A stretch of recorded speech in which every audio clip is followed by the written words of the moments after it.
From a small dent to major collision repair, Hamilton Paint and Body is here for you. Owners Kim Guin would like to say thank you for your business. Tom Bigby Electric Cooperative was formed for the need for electricity to the local citizens that were living in the rural areas of Marion, Lamar, and portions of Fayette counties. This line consisted of 12 miles and 22 consumers on the road from Guin to Sulligent. Between then and now, there has been a lot of hard work and dedication from a great number of people to make this cooperative what it is today. Tom Bigby Electric Corporation would like to thank each member. You can contact us today at 205-921-6712. Your story starts at Bevel State Community College. Whether you are just starting out or starting over, Bevel State has an opportunity that is right for you. With 5 locations serving 7 counties, you don't have to go far to start your own success story. Plus, with tuition lower than 4-year colleges, you won't need to spend more for a great education. Visit us online at bscc.edu to learn about your options for seamless academic transfer and high-demand career tech and health science offerings. Let us help you tell your story. I'm Richard Kitchens, owner of Sports Gallery here on the Court Square in Hamilton. I'd like to thank all of our customers and thank you for watching the Hamilton City Council meeting.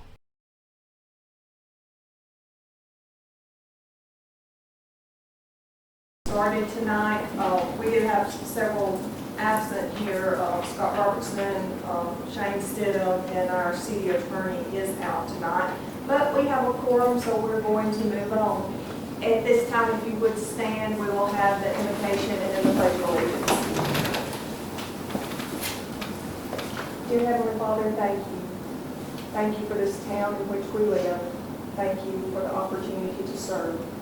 I ask that you be with us tonight and always as we make decisions for the city of Hamilton. Help us to do things that are pleasing to you and are most beneficial to the citizens. I ask for your guidance tonight and always. I pray a special hedge of protection next week for the children who will be going back to school. I ask that you be with them. Some of them, it will be their first time and they're going to be nervous. Mamas and daddies are going to be nervous also. I just ask that you be with them and that you calm them, that you guide us tonight, that you protect us, and that you be with us. These things I ask in your name. I pledge allegiance to the flag of the United States of America and to the republic for which it stands, one nation, under God, indivisible, with liberty and justice for all.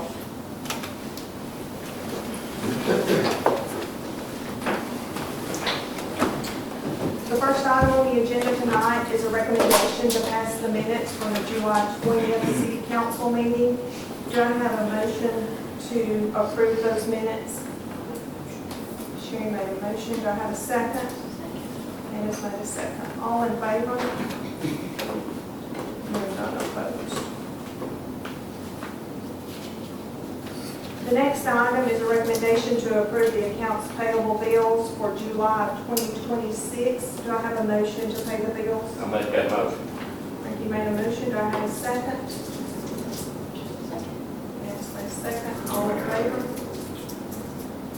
None opposed. The next item on the agenda is a presentation from the Aggie Foundation board members. We appreciate y'all coming and just however you want to do it. Going to start with Mr. Colson. It'll start with me. How are y'all doing tonight? Thank you for letting us be here and presenting and kind of letting everybody know the function of the school foundation, how things work, policies and procedures, goes on and things like that. So we are the Hamilton Aggie School Foundation. We were established July 24th of 23 by the previous administration. We are a registered nonprofit, have 503c status for legal and record keeping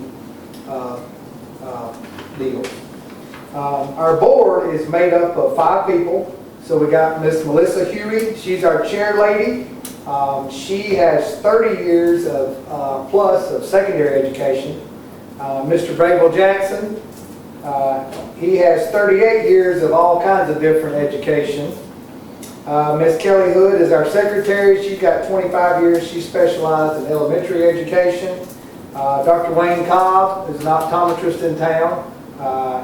His wife is an educator, local business owner, and then me, Cole Sandlin, local business owner. All of us are Hamilton graduates over the years, over a long span, so we are all vested in this project and this foundation. And we've enjoyed serving. We were appointed by the council. For the record numbers, getting paid, it's all volunteer. But it's been very fulfilling of our time that we've been on so far. Our mission for the foundation, we promote, support, enhance excellence in public schools of the city of Hamilton, Alabama, providing funding to enrich, maintain, and expand programs and facilities beyond the capacity of the local school district, supporting the growth and advancement of high-quality opportunities for our students. That's a mission statement that we came up with, and we stand behind it. So foundation meetings. We have one annual meeting, obviously, in August because of the fiscal year of the school, for the school season. We have scheduled quarterly meetings that are on a schedule, but we also have special called meetings if necessary, and I'll get to that in the presentation. If we have a request for money or a grant that can't wait, or the chair lady decides that we can go ahead and handle it over an email. We really like those meetings, actually. Those are our favorites. Anything that can be handled over email. Fiscally, we get a yearly donation from the city of $300,000. This is a 10-year commitment that has been made in the bylaws of the foundation. So of that $300,000, $100,000 has to be deposited each year to establish an endowment. So that's kept each year. The foundation has a little bit of cost checks that we use to write for the invoices, website development, and just maintenance. So of the $300,000, if you subtract $100,000, that leaves about $66,000 for each school. Those funds have to be used by the end of the year. Let me go back. Any funds not spent by the end of the school year will roll over for future use. But that usually does not happen. How does it roll over to that particular school? Yes. So it'll always be in their account. Yes, ma'am. Or designated their line on of the expenses. So our procedures that we have for the grants, and actually I have a copy of the two that are missing. Who do I get those two? We'll give them to Angela. Okay. So this is a copy of our, of course, our mission and our vision.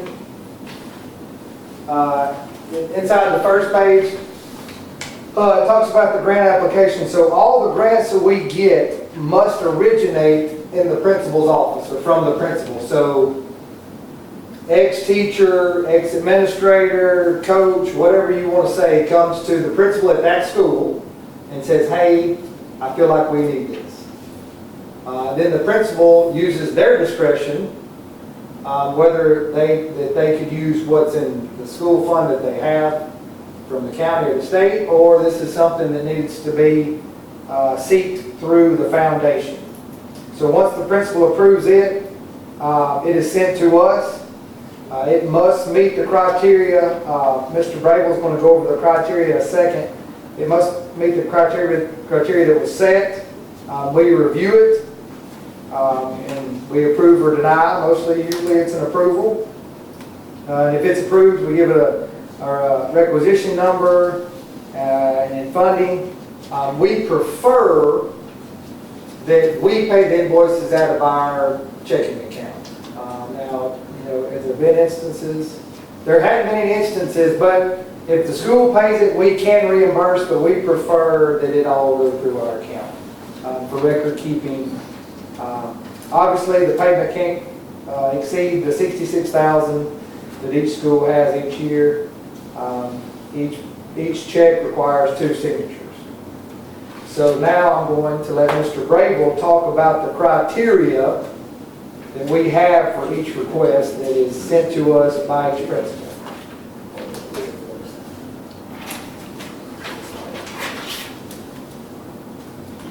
Thank y'all for allowing us to be here. I really think the mission of this board is one that our schools are struggling financially, always have. I'd love to have the breakdown of every school system in this state and show you what they have in property tax. We're the lowest of the low. 10 mills. We had to fight for that. Used to have to dig into our general fund to make up the difference. You must have 10 mills. We didn't have it 7. We had to get this passed in order to allow us to do what we needed to do. You're talking about systems like Homewood, Mountain Brook, Russell right up the road, Winfield right over the highway. But anyway, what we try to do is the criteria that's set forth. The teacher, our teachers, I know the principal would love to get his stakeholders involved in what he or she thinks is necessary, what they need. Kelly was just talking about the money that the state provides every teacher each year for copying paper. Now, they don't have to dig into their money to get that. It comes this way. But basically, the procedures and the criteria, it must be used for educational, classroom instructional materials and equipment. It's not made for athletics. It's not made for any of the extracurricular. So we look at, as Cole has mentioned to you, we look at the criteria as the request comes to us from each individual school and that principal. And they've been good about knowing what's expected of them and how they need to approach this. Sometimes, even though the county board job is to provide for education and the materials and supplies, with the low funding, the low taxes that we have, we're just not able to, they're not able to do that. They're just not. If a capital improvement need is there, sure, the board should kick in and help with that. But if you've been in education, as Sherry has, you know that is like pulling teeth sometimes. We're talking about 5 schools, 5 high schools, 5 elementary schools, and 2 middle schools.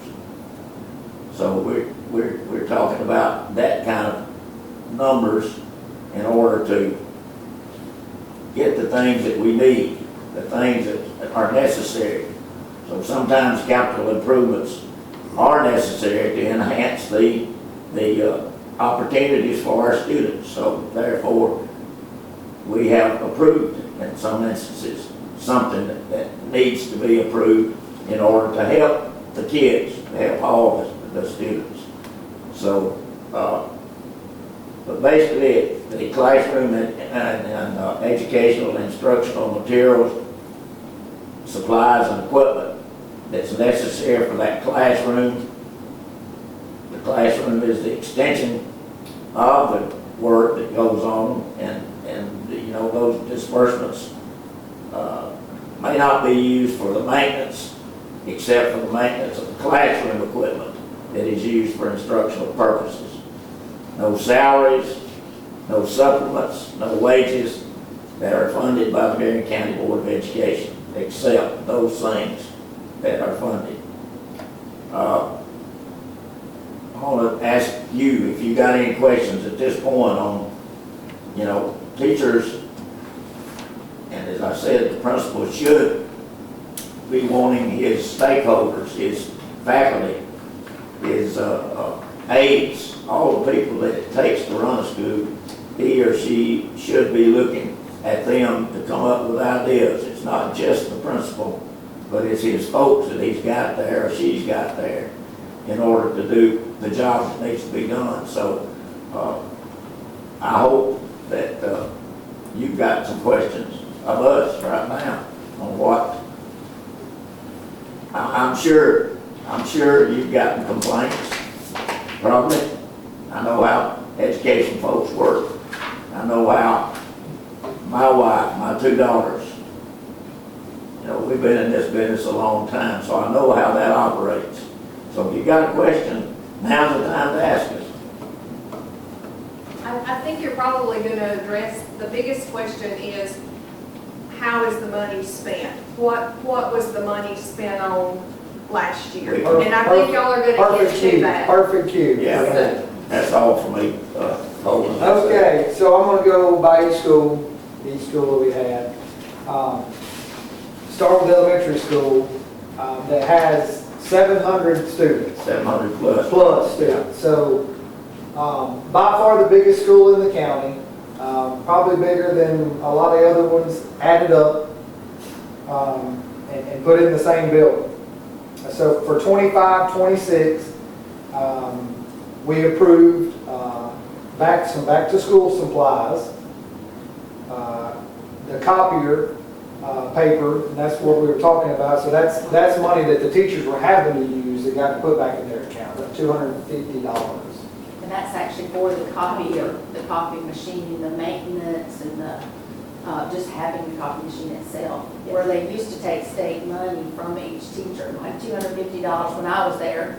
They took $250 of my money from the state. Every teacher over there had to put that in to cover the copier. Well, now that's money in the teacher's pocket now. They don't have to do that now. They get to keep their total $1,000. To spend in their classroom. Yes, spend in their classroom. Yes. And that's still not enough. We won't get into that. We approved reading curriculums for weak readers for grades 3 and 4.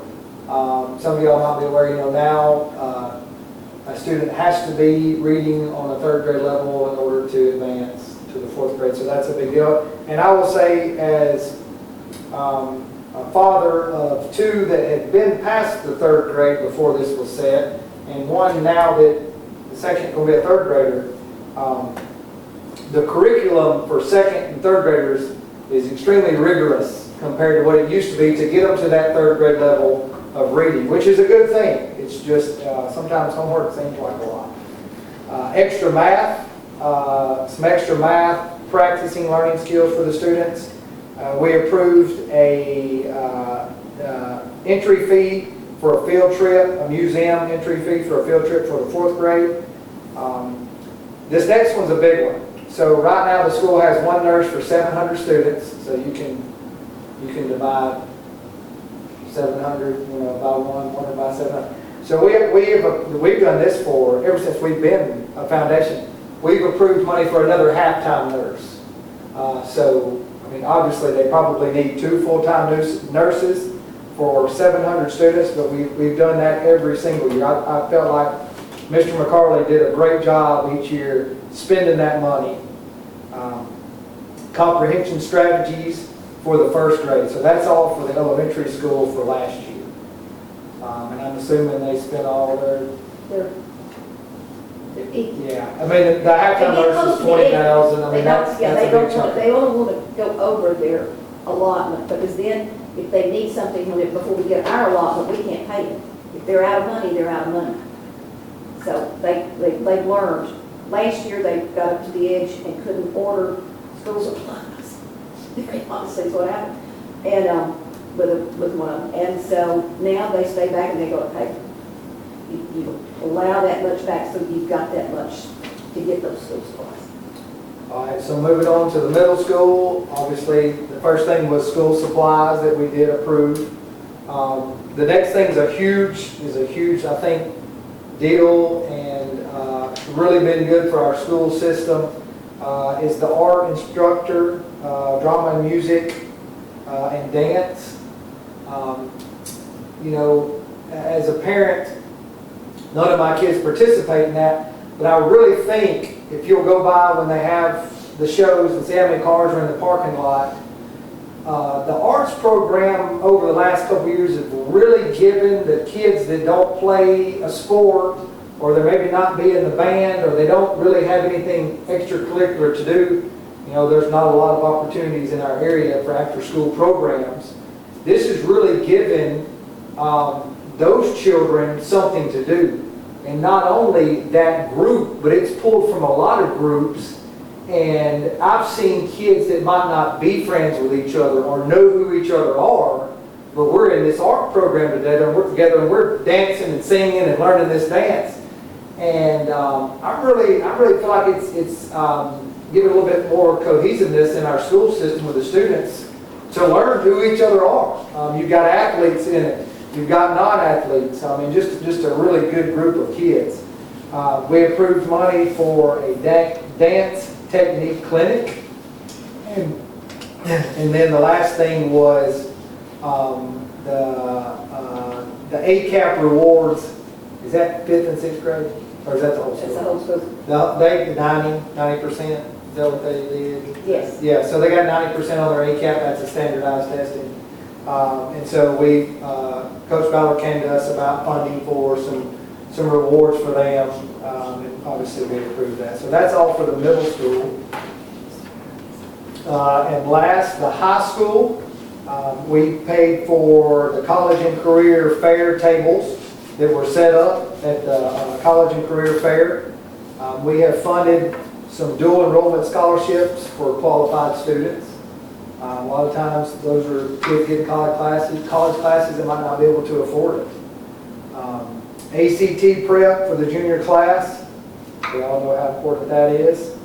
Art instruction for drama. That kind of ties in with the arts program that's in the middle school. Display board for visual arts. A media account for college scholarship prep for student athletes. So that's a program that we have video of all the sports that are going on. Soccer, baseball, softball, football, basketball, and those athletes can take their highlights, cut up, ready for them, and they can upload them into their X accounts, send them to coaches. It's a good recruiting tool, and that's really good for kids in our area now. My oldest daughter is getting recruited by some colleges. I can run her X account. I can talk to coaches. I can stencil. I can afford all that stuff. There's a lot of kids that can't afford those things that this is helping. And a lot of kids that probably wouldn't go to college if it wasn't for the athletic side of it. And then we also had a dance technique workshop for the high school. And so that's pretty much the end. We're dedicated for a better future for the students for all of the Hamilton schools. Like I said, we're proud to be on this board. We are humbled to be asked in the beginning, and we're not the gatekeepers of the money. Sometimes maybe requests are sent that we didn't really feel like it benefited the student, benefited learning, and benefited the outcome that we saw fit. So we had said no to some things, but most things are approved. So that's kind of all I have. And if y'all got any questions, ask those people over there that know all the answers. I have a couple of things I wanted to add. One of the things about talking about the arts, and research shows, because I'm a visual artist, I've got 30 years of doing this. As I say, my last 25 kids went to college with $12 million in scholarships. So I know what it can do for them. Research shows that they are more likely to graduate. 68% of the kids in the arts will all graduate, but about 43% will of the other. They'll say they'll go on to college, they'll make it. They get those essential skills, things like critical learning, so that they are better problem solvers because they have open-ended questions. There is no answer in the back of the book. And there's a multitude of answers to any question that we give them to do. They also learn interpersonal skills, and they learn how to collaborate. And that is two of the big things that the workforce development people in the state of Alabama came to the Alabama Arts Alliance and asked us, they said, this is what we need. They gave us a list of the different skills that they need, and they said, and we find that they're being taught through the arts, and this is true. So I'm very proud of what the schools have done to do this, to have arts now in all three of the schools. Then this year we have been able to secure some grants for the high school. They'll be having stringed instruments as well, so the guitar classes, the mandolin, and all of this is happening. And we're bringing back ballet to the high school. We got a scholarship, got a grant for second semester last year. We're adding in another class this year, and we have a grant for that as well. So that's all taken care of. And I wanted to mention, it's just 2 or 3 things. I am so proud of the schools and what's going on. So I'm a data person. I need to know how can I tell people, how can I show you what they're doing, and so numbers always count. You know, I say arts are touchy-feely, you know, it's one of those, but numbers count. That's hard enough. So I went into the State Department of Education's website. They have a section in there where you can compare schools. And I thought, well, let's see if I disaggregate, because you can get into Marion County's data. Marion County says we are at the bottom 1/3 funding. We're at the top 1/3 achievement. But I'm going, okay, but that's not just Hamilton. Let's look at Hamilton. So I disaggregated that and looked at just Hamilton High, Hamilton Middle, and Hamilton Elementary School, and where they rank with other schools that we tout throughout the state. This is going to blow you. It blew my mind. Maybe it's not going to blow y'all. Okay, so I looked at Florence City. Okay, Florence City, our middle school is higher. Our elementary schools are higher. And our high school is within striking distance. And of meeting them or exceeding them this year is what I understand, having talked to Mr. Cantrell. We're within, we are better than Hoover City. Our middle schools are better. Our elementary schools are just about on par, and we're within striking distance of Hoover High School. Madison City, and that's where I taught. They're almost equivalent to the middle schools. They are equivalent to their elementary schools, and they're going to be within striking distance of all Jones. It blew my mind when I thought about it. Baldwin County, and Fairhope is the only one in Baldwin County that we don't beat everything. And Fairhope exists on with a foundation that has existed for 20, 30, 40 years now.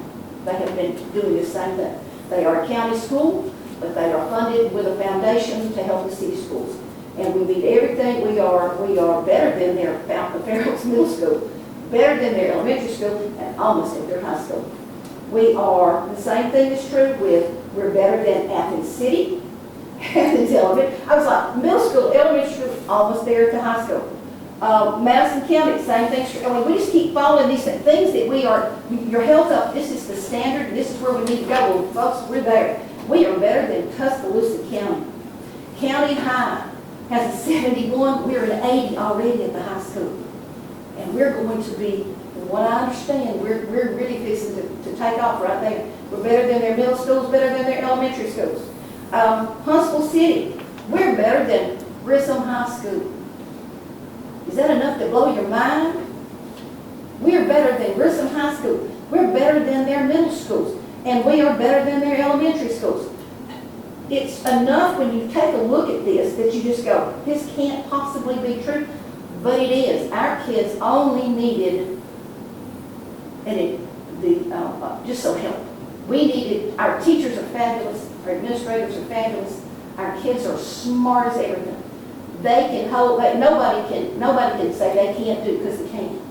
They just need the opportunity. And what this foundation is doing with targeted money is to bring that opportunity in focus to exactly what they need. And that's why it has to go through the principal. Principal talks to the teachers. Teachers say, as a whole, as a grade level, this is what we need. It can't be one teacher. It needs to be the grade level needs, because every teacher has something they want.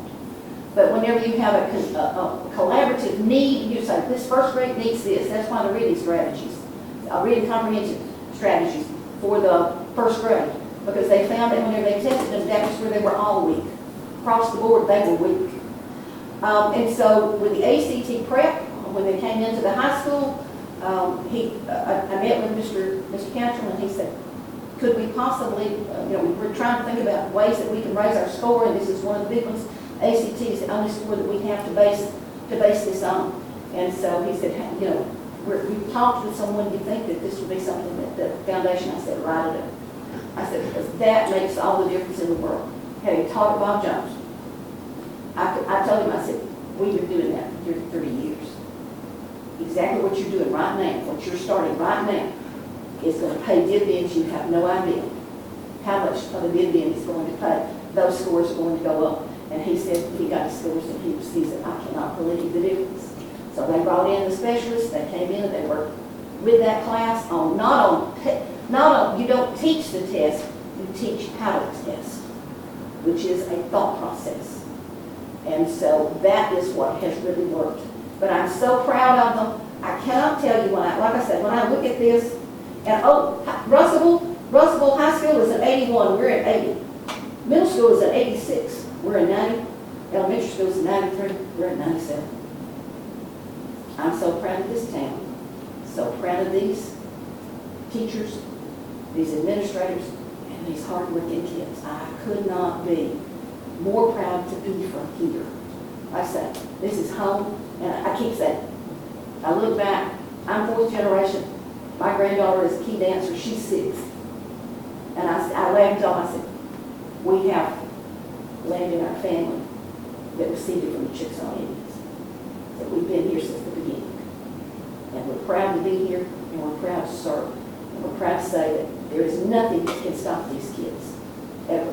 They can do anything, go anywhere, be anything, because they are top-notch. Nobody can beat them. Thank y'all for giving us the opportunity to serve and to help and to assist. Thank y'all. Thank you very much for coming tonight and for explaining everything, because we do get asked a lot of questions and we do not know all the answers. Going through tonight and just telling the public exactly how the money has been spent, that means a lot, because they're asking us, we don't know, and this money came from them. This is the taxpayers' money. So now you're including everyone. They feel like they're a part of it because they're going to understand, how this money is being spent, how it was spent last year. And I'm sure if they have any other questions, they can get in touch with y'all. But I appreciate y'all coming and, just letting the public know how the money was spent, because that makes them feel like they're included too. And it takes us all. It takes every one of us to make this happen. We do appreciate what you have done, what y'all will continue to do. On behalf of the city, here is I'm going to give it to colleagues closest here. So I am going to ask that y'all do come back, that you do continue to give us a report, because as I said, the money stems from the citizens, and they want to know. They want to feel like they're a part, and they want to know how the money is spent. And I do appreciate y'all coming. I may ask y'all to come back again right after Christmas and give, a half-year update, just so we can keep everybody involved, because it is, Hamilton's home to all of us. We are all family here, and everybody needs to know what's going on. And we're going to do better about social media. We had asked our principals to really publicize when we had given them money. Of course, they haven't done that yet. So we're going to make it a point from this point forward. Every time we present a check, we're going to make them take a picture with us, and we're going to put it on our social media account. And that'll be great. So social media does have a lot of downfalls, but it has a lot of upsides too. And definitely anything positive that we can get out there, that's what we need to be spreading. We need to be promoting Hamilton in a positive light. We need to be showing that we're all working together. We all know that the students are our future, and we need to be behind them and supporting them, and we need to include the citizens so they know what's going on. No, it's not an accident that a lot of people are coming to Hamilton, Alabama, buying land. When you start promoting your town, the first thing they want to know is what kind of schools do you have. The next thing is what kind of health care do you have. So therefore, I think this is so important to get this across to our folks, what kind of bargain they're really getting with the makeup, the property tax, the taxes that are collected and distributed to our schools. They need to understand what that is and what kind of bargain they're getting. But these people that are coming in and wanting to buy property, there's 3 houses in my neighborhood for sale right now. Houses are moving and people are moving. And it's not just from down at Ewing or up at Hackleburg, it's Florida, it's California, it's Indiana. It's, you know, it blows my mind, but I also understand and realize that good things are happening and the message is getting out there, and they're wanting to come to a safe city, a safe town. They want to come to a place that's got good schools. They want to come to a place that's they feel comfortable with, they feel safe in their houses, and they want to come to these kind of places, and Hamilton offers that at a bargain, That's all I'm going to say. I could preach on for a good while, but I'm not going to hold y'all any longer. And on behalf of the principals, they would love more than $66,000 if you had any extra to give.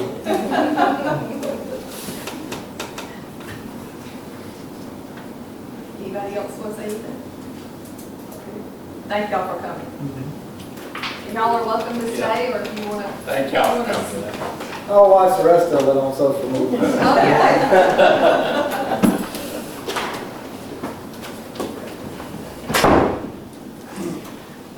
Item number 4 on the agenda is a recommendation to pass resolution 2026-8-4, which will be the City of Hamilton's annual transportation improvement plan for fiscal year 2026-2027. This plan states that the city pledges to use the projected funds of $72,000 that will be collected from the Rebuild Alabama gas tax, along with any remaining funds from the previous year, to pave and stripe various streets within the City of Hamilton. Resolution 2026-8-4 reads, whereas the 2019 Alabama legislature passed Act 2019-247 to levy additional excise tax on gasoline and diesel fuel, to provide for the collection and distribution of the proceeds from the additional excise tax for state, county, municipal, and Alabama State Port Authority transportation infrastructure purposes. Whereas the City of Hamilton is to receive a portion of the said tax, and whereas the City of Hamilton pledges to keep this money in a separate fund and expend only for maintenance, improvement, replacement, and construction of roads as mandated by the law passed. Whereas the City of Hamilton is to adopt an annual transportation plan no later than August the 31st for the next fiscal year based on an estimate of the revenues. Now therefore be it resolved that the City of Hamilton will spend the projected estimated funds of $72,000 along with any remaining funds in the Rebuild Alabama gas tax account for striping and paving various streets throughout the City of Hamilton for safety improvements and improved infrastructure. This will be the City of Hamilton's projected improvement for the fiscal year 2026-2027, maintaining the City of Hamilton's compliance with funds received from the Rebuild Alabama Act. Do I have a motion to pass this resolution? I make a motion. Sherry made the motion. Do I have a second? I'll say. You made the second. All in favor? None opposed. The next item on the agenda is a recommendation to pass resolution 2026-8-4B that will award contract to Powell Builders Incorporated LLC for the County Road 42 Alternative Water Supply Project. Powell Builders Incorporated turned in the lowest bid amount at $479,715 to complete this project. Resolution 2026-8-4B says, whereas the City of Hamilton has duly advertised and received construction bids for CDBG project number ARC-AL 21666-2024 water improvements. And whereas Powell Builders Incorporated LLC, Hayden, Alabama, has submitted the bid for this project, and whereas this contractor has been determined not to be on the list of ineligible contractors, now therefore be it resolved that the City of Hamilton does hereby authorize Mayor Tammy Lewis Williams to sign contract documents with the above-mentioned contractor for the completion of CDB project number ARC Project Hamilton AL 21666-2024 for the contract amount of $479,715. Do I have a motion to accept this resolution? Candace made the motion. Do I have a second? I'll second it. Second. All in favor? None opposed. Tonight's resolution died. So item number 5 is a recommendation to pass resolution 2026-8-4C that will authorize the City of Hamilton to participate in the fire apparatus antitrust litigation and approving the employment agreement with legal counsel. Resolution 2026-8-4C, a resolution authorizing participation in fire apparatus antitrust litigation and approving employment agreement with legal counsel. Whereas the City of Hamilton, Alabama has purchased or may have purchased fire apparatus, fire trucks, fire emergency vehicles, parts, equipment, or related services from manufacturers and vendors operating within the fire apparatus industry. And whereas allegations have been made in pending litigation styled in fire apparatus antitrust litigation that certain manufacturers and related entities, including but not limited to Rev Group Incorporated, Oshkosh Corporation, Pierce Manufacturing, and Rosenbauer America, engaged in unlawful antitrust conduct affecting pricing and compensation within the fire apparatus market. And whereas the City Council has determined that it is in the best interest of the city to investigate and pursue any potential claims for damages or recovery arising from such alleged conduct, and whereas Rogers, Bowling, and McReynolds, P.C., Friedman, Dazo, and Zalanis, P.C., and Streetman Law Firm, LLC, have offered to represent the city on the contingency fee in connection with said litigation, with no recovery resulting in no attorney fee obligation to the city. And whereas the proposed employment agreement provides for attorney compensation in the amount of 1/3 of any gross recovery obtained on behalf of the city, plus reimbursement of litigation expenses from any recovery obtained. And whereas the City Council finds that entering into this employment agreement is in the best interest of the city. Do I have a motion to accept Resolution 2026-8-4C? Sherry made the motion. Do I have a second? Candace made a second. All in favor? None opposed. All right. The next item on the agenda is a recommendation to accept the promotion of Officer Stephen Trim to the position of Sergeant with the Hamilton Police Department. Do I have a motion to accept this promotion? Motion. Sherry made a motion. Do I have a second? I'll second. Frankie made a second. All in favor? And none are opposed. Item number 8 is the recommendation to raise Sergeant Trim's pay to $23.26 per hour for his promotion. Do I have a motion? I'll make that motion. Do I have a second? All in favor? None opposed. Congratulations. Item number 9 is a recommendation to start accepting applications for the position of an APOS law enforcement certified police officer for the Hamilton Police Department. Do I have a motion to post this position? I'll make a motion. Sherry made a motion. Do I have a second?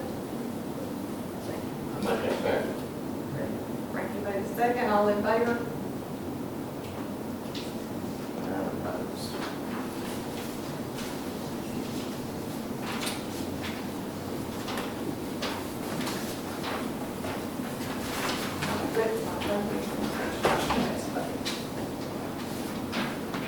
All right, item number 10 is a recommendation to pay Murphy Paving to repair utility cuts in the asphalt in 4 locations. This will include shaping, milling, and asphalt, plus the replacement of concrete in 1 location.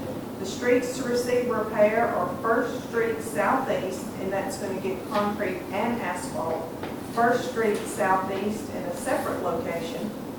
First Street Northwest and 10th Street Southwest will be asphalt only. The cost will be $23,751.32 and will be paid from the Rebuild Alabama gas tax account. Do I have a motion to pay Murphy Paving for these repairs? I make that motion. Thank you. Do I have a second? I'll second. All in favor? None opposed. Item number 11 is a recommendation to adopt the procurement policy for the city of Hamilton. Do I have a motion to adopt this policy? I'll make a motion.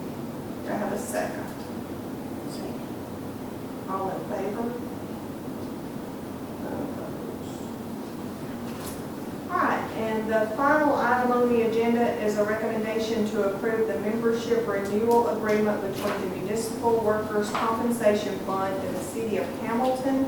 The participation agreement says this participation agreement is entered into by and between Municipal Workers' Compensation Fund Incorporated, hereafter referred to as Fund and undersigned of the City of Alabama, hereafter referred to as member, for the purpose of providing statutory benefits prescribed by the Alabama's Workers' Compensation law for employees of such members. Do I have a motion to enter into this agreement? Candace made a motion. Do I have a second? A second. All in favor? None opposed. All right, so last time before we left, I knew that I was supposed to remind everybody of something, and I could not remember what it was, so I remembered and I wrote it down. Just want to remind everybody of the spay-neuter program. The city contracted with Pilfer Paul Canine Rescue to provide monetary assistance for residents of Hamilton wishing to have their pets spayed or neutered. The applications are available here at City Hall. You can pick one up at the Marion County Health Department, the city library, or you can go online to the Pilfer Paul page. And as I mentioned earlier, school will be starting next week. Please be extra cautious and careful in the mornings. Everybody's going to be in a rush. Everything's going to be new. There's going to be school buses out that haven't been out in a while. So just please be alert. Be very careful when the school buses are stopped. Make sure that you stop, and definitely watch for any children that may be crossing the roads. So any announcements from y'all? The Chamber Back to School Dash is going to be on Saturday at the Splash Pad. Okay, so the Chamber of Commerce will host a back to school bash this Saturday at the Splash Pad. What time does it start?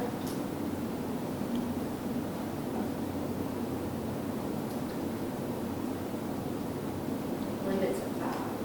Sure. We think it's at It's 5 not on o'clock. there. Yeah, if you will check, she's looking at the Facebook page right now and can't find the time, but definitely go to the Chamber's Facebook page, look at that. It is the Back to School Bash, and it will be this Saturday. So check with Facebook, call the Chamber, verify, just don't forget that. All right. Anything else? 5 until 7. Okay, 5 until 7. Then we come back. All right, and they're saying that there will be some backpacks available for children that need backpacks. And so definitely check out the Chamber Facebook post so you can have all the details there. All right. Do I have a motion to adjourn? Motion. Dennis made the motion. Do I have a second? I'll second. All in favor? All right. I'm Richard Kitchens, owner of Sports Gallery here on the Court Square in Hamilton. I'd like to thank all of our customers and thank you for watching the Hamilton City Council meeting. Tom Bigby Electric Cooperative was formed for the need for electricity to the local citizens that were living in the rural areas of Marion, Lamar, and portions of Fayette counties. This line consisted of 12 miles and 22 consumers on the road from Guin to Sulligent. Between then and now, there has been a lot of hard work and dedication from a great number of people to make this cooperative what it is today. Tom Bigby Electric Corporation would like to thank each member. You can contact us today at 205-921-6712. Your story starts at Bevel State Community College. Whether you are just starting out or starting over, Bevel State has an opportunity that is right for you. With 5 locations serving 7 counties, you don't have to go far to start your own success story. Plus, with tuition lower than 4-year colleges, you won't need to spend more for a great education. Visit us online at bscc.edu to learn about your options for seamless academic transfer and high-demand career tech and health science offerings. Let us help you tell your story. From a small dent to major collision repair, Hamilton Paint and Body is here for you. Owners Kim Guin would like to say thank you for your business.